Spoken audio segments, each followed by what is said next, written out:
সূরা আলী ইমরানের 106 নম্বর আয়াতের মধ্যে আল্লাহ সুবহানাহু ওয়া তাআলা বলেন,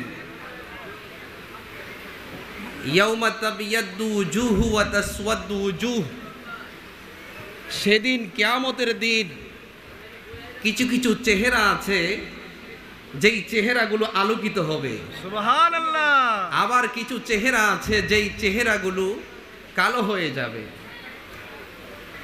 কুরআনুল কারীমের এই আয়াতে কারিমার ব্যাখ্যায় তাফসিরে ইবনে কাসিরের মধ্যে আল্লামা ইমাদউদ্দিন ইবনু কাসির রাহমাতুল্লাহি আলাই প্রথম খণ্ড 69 পৃষ্ঠার মধ্যে উল্লেখ করেছেন, যেই চেহারাগুলো উজ্জ্বল হবে, সাদা হবে, আকাশের সূর্যের নেই, আলোকিত হয়ে যাবে।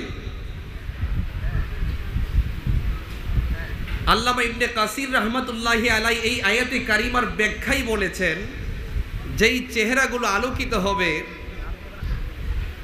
তাবিয়াদ্দু উজুহু আহলিস সুন্নাতি ওয়াল জামাত, সুবহানাল্লাহ বলেন। যেই চেহারাগুলো কিয়ামতের দিন আলোকিত হবে, তারা কারা, তাদের পরিচয় কি? তাফসির ইবনে কাসিরের মধ্যে আল্লামা ইবনে কাসির রাহমাতুল্লাহি আলাই তাদের পরিচয় প্রদান করতে গিয়ে বলেন, কিয়ামতের দিন যাদের চেহারাগুলো আকাশের সূর্যের নেই আলোকিত হবে, এই দুনিয়ার মধ্যে তাদের পরিচয় হচ্ছে, তারা হচ্ছে এই দুনিয়ার মধ্যে আহলে সুন্নাত ওয়াল জামাতের অধিকারী। জোরে কোন সুবহানাল্লাহ, সুবহানাল্লাহ। আর যাদের চেহারাগুলো কালো হবে, তারা হচ্ছে যারা দিন বিকৃতকারী, তাদের চেহারাগুলো কিয়ামতের দিন কালো হয়ে যাবে।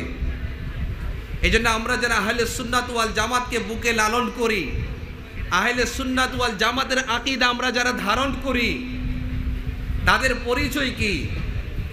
আহলে সুন্নাত ওয়াল জামাত কারা? আহলে সুন্নাত ওয়াল জামাতের অনুসারী কারা?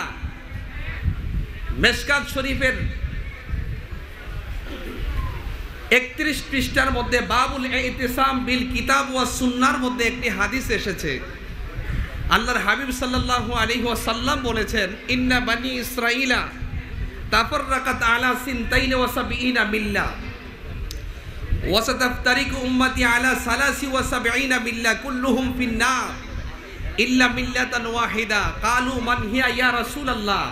ক্বালা মা আনা আলাইহি ওয়া আসহাবি। জোরে বলুন সুবহানাল্লাহ।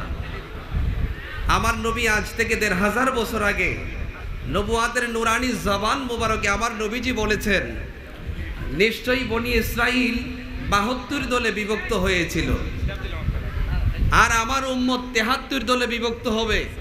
এই ৭৩টা দলের মধ্যে ৭২টা দল জাহান্নামে যাবে, একটা দল জান্নাতে যাবে। জোরে বলুন সুবহানাল্লাহ। ওই দলটার পরিচয় কি? আমার সাহাবায়ে কেরাম বললেন, কালু ইয়া রাসূলুল্লাহ মান হিয়া ইয়া রাসূলুল্লাহ? ওই দলের পরিচয় কি?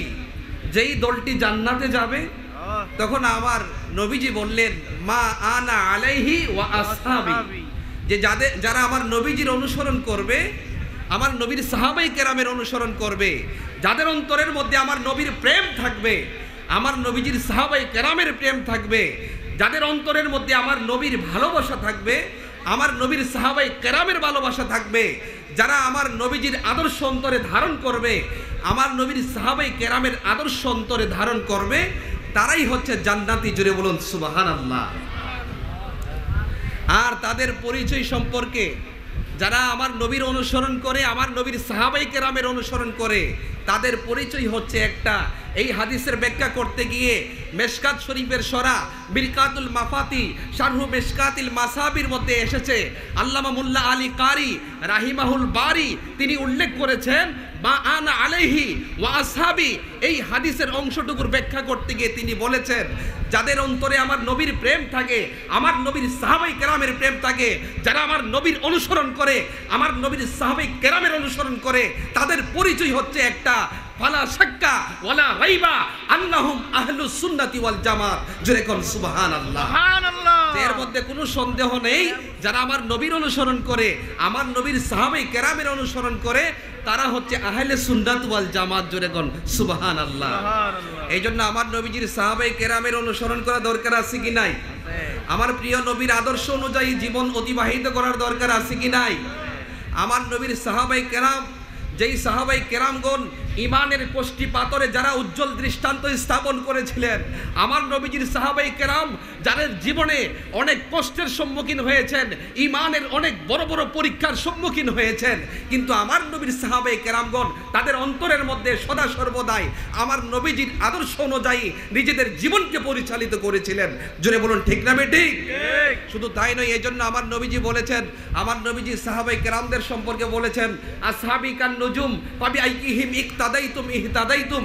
আমার সাহাবাই কেরাম হচ্ছে আকাশের তারকার মতো, আমার সাহাবাই কেরামের মধ্য থেকে তোমরা যাদেরকে অনুসরণ করবে তোমরা হেদায়েত পেয়ে যাবে। যেন বলুন না সুবহানাল্লাহ।